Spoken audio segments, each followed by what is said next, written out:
Public ने मुझे ढूंढ के नहीं निकला कि नाबम विवेक तुम बहुत अच्छा आदमी है, तुम हमारा एमएलए बनो।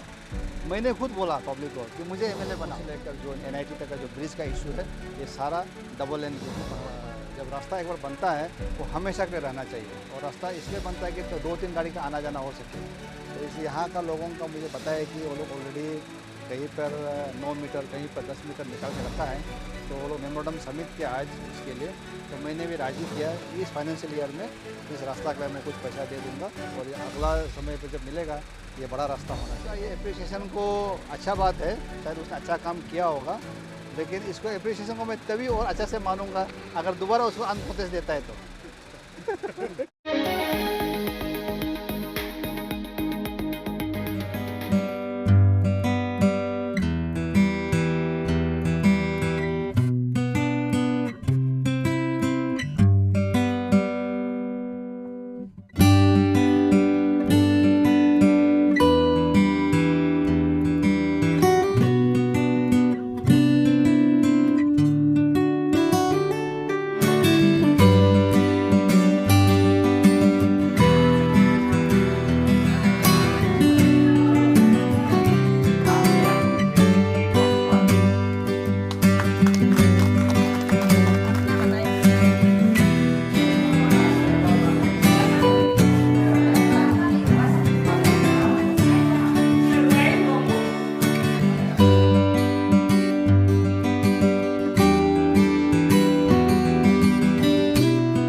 मैडम और हमारा जेडपीसी पापुमपारे के साथ में गुंगू खमीर पंचायत का ये पंचायत भवन जो पंचायत डिपार्टमेंट से सैंक्शन हुआ है उसको यहाँ आज इनोग्रेशन करने आया हूँ। और बिल्डिंग जो देखा है अच्छा से बनाया है, लेकिन आज मैं मेरा कॉन्स्टिट्यूंसी में या हमारा पापुमपारे डिस्ट्रिक्ट में जितना भी पंचायत भवन है हमने डिस्कस किया डीसी मैडम से भी और जेडपीसी मैडम से भी। पंचायत लपंग रखना पड़ेगा। ये भवन तो ये हमारा बाहर का नाम हो गया, एक इसमें ट्रेडिशनल टच देना है। और आगे भी जो बिल्डिंग बनेगा पंचायत का उसमें हमारा जो निशी ट्रेडिशन का आर्किटेक्चर में कुछ टच देने के लिए बोला हूँ। ये इसको मैं डीसी को बोलकर एक सर्कुलर निकालने दूंगा कि जितना भी पंचायत भवन है उसको पंचायत लपंग बोल के नाम देना है, ताकि इसमें हमारा गांव बड़ा भी आकर कभी कुछ केसेस होने से, कभी कुछ बातचीत होने से कर सकता है। या नीचे में हम देखा है कि कम्युनिटी हॉल भी है।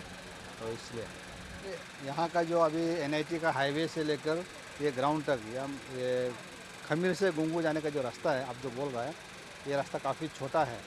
तो ये सिर्फ नहीं है, मेरा कॉन्स्टिट्यूंसी में जितना भी लोगों को मैं बोलता हूँ, जिसको भी अगर गांव के अंदर में रास्ता ज़रूरी है तो आप कम से कम 8 मीटर का ज़मीन छोड़ दीजिए, ताकि जब रास्ता एक बार बनता है वो हमेशा के लिए रहना चाहिए। और रास्ता इसलिए बनता है कि तो 2-3 गाड़ी का आना जाना हो सके।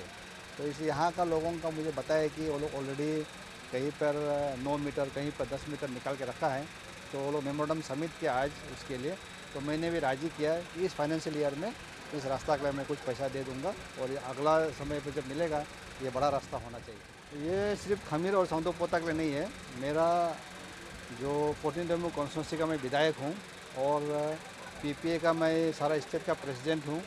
तो एक विधायक होने के नाते यहाँ का कॉन्स्टिट्यूंसी का जितना जो एस्पायरेंट है, जो भी लोग सोच रहे हैं कि पंचायत में चुनाव लड़ेंगे, तो उनको मैं ये रिक्वेस्ट है कि आप जनता का सेवा करते रहिए, अपना गांव में, अपना सर्कल में पब्लिक का सेवा करते रहिए। पब्लिक का दिल को जीतना है।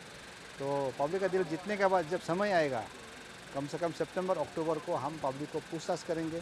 और हमारा पार्टी का भी वर्कर्स है बूथ लेवल में, सर्कल लेवल में, और हमारा गांव बुरा है, उसके बाद बस्ती का जो सीनियर लीडर्स लोग हैं, यूथ लोग हैं, सबसे सलाह मशवरा करके किसी जिसको फाइनल करना है हम लोग करेंगे। ऐसा है, जब पब्लिक ने मुझे विधायक बनाया और पब्लिक ने मुझे ढूंढ के नहीं निकला कि नाबम विवेक तुम बहुत अच्छा आदमी है, तुम हमारा एमएलए बनो।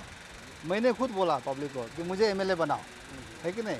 तो मुझे पब्लिक ने बनाया। तो अभी मेरा ड्यूटी मुझे काम करना है। तो इसलिए मैं जो भी काम करता हूँ, जो भी लिमिटेड फंड मिलता है सरकार से, उससे मैं बेस्ट यूटिलाइज करने का कोशिश करता हूँ पब्लिक को। और पब्लिक का जो भी हर दुख तकलीफ को अच्छा से सुनकर एज़ फार एज़ पॉसिबल उसका सॉल्यूशन करने का कोशिश करता हूँ। कहने का मतलब ये है कि जो भी इंसान किसी भी पद में हो, अगर आप दिल से काम करेगा तो आपको ईश्वर या प्रकृति आपको साथ देगा। गाँव का ये एप्रिसिएशन को अच्छा बात है, शायद उसने अच्छा काम किया होगा, लेकिन इसको एप्रिसिएशन को मैं तभी और अच्छा से मानूंगा अगर दोबारा उसको अननोटिस देता है। ये मैंने बाकी न्यूज़ चैनल में भी कहा है, ये अरुणाचल में या तो पीपीए का पॉलिटिकल हिस्ट्री में एक बहुत रेड लेटर डे है या लैंडमार्क डे है कि पहले पीपीए से इलेक्ट होकर लोग दूसरा पार्टी भागता था, बीजेपी जाता है या कांग्रेस जाता है किसी भी पार्टी में, लेकिन पहला बार ये दूसरा पार्टी से पीपीए में आया। इसलिए मैं जो हमारा चारों एनपीपी का लेजिस्लेचर है जो पीपीए में आया, और मेरा जो पीपीए का साथी एमएलए है ओकेन ताई जी मेबो से इलेक्ट होकर आया, उन सभी को मैं दिल से धन्यवाद देता हूं कि मेरे पार्टी प्रेसिडेंट को टेक ओवर करने के बाद में ये एक अच्छा पॉलिटिकल डेवलपमेंट हुआ। तो इससे हमारा पीपीए का जो इमेज है वो अच्छा हो गया। और सभी यूथ को मैं रिक्वेस्ट करता हूं, जो भी अरुणाचल में राजनीति करना है किसी भी कोना में आप अरुणाचल में हो, अगर आप पॉलिटिकली इंटरेस्ट है तो मैं रिक्वेस्ट करता हूँ आप पीपीए में ज्वाइन कीजिए, क्योंकि पीपीए में ऐसा आपका सुविधा है कि आपको जो भी पॉलिसी मैटर में जो भी दुख तकलीफ होने से प्रेसिडेंट को आप अरुणाचल में मिलेगा, ईटानगर में मिलेगा। चाहे आज हम प्रेसिडेंट है, कल दूसरा प्रेसिडेंट होगा, क्योंकि पीपीए तो आसाम में नहीं करेगा या दिल्ली बम्बई में नहीं करेगा। लेकिन दूसरा जो पार्टी है, आप उसका प्रेसिडेंट को मिलने के लिए बाहर जाना पड़ेगा, ढूंढना पड़ेगा। तो इसलिए आप यहाँ में सिक्योर है। जब आप पॉलिटिक्स करते हैं तो सिक्योरिटी को देखना पड़ेगा। तो यहाँ में आप सिक्योर है, आपका जो भी ग्रीवेंसेस भी रिड्रेसल यहाँ हो जाएगा एंड पॉलिसी डिसीजन भी इधर ही हो जाएगा। इसलिए मैं सभी को रिक्वेस्ट करता हूँ कि अभी पीपीए का मेंबरशिप ड्राइव चल रहा है कोना कोना में, तो आप लोग उसको पता करके मेंबरशिप एनरोल कीजिए पीपीए में। ये 4 ब्रिज बनना था अभी, लेकिन थोड़ा टेक्निकल इशू का वजह से टेंडर एंड नॉन टेंडरिंग का वजह से रुक गया है। लेकिन अभी शायद टेंडर होगा या नॉन टेंडर होगा, 1-2 महीना में फैसला हो जाएगा। लेकिन अगला 6-7 महीना में इस आपका गोपुर से लेकर जो एनआईटी तक का जो ब्रिज का इशू है, ये सारा डबल लेन ब्रिज में कन्वर्ट हो जाएगा।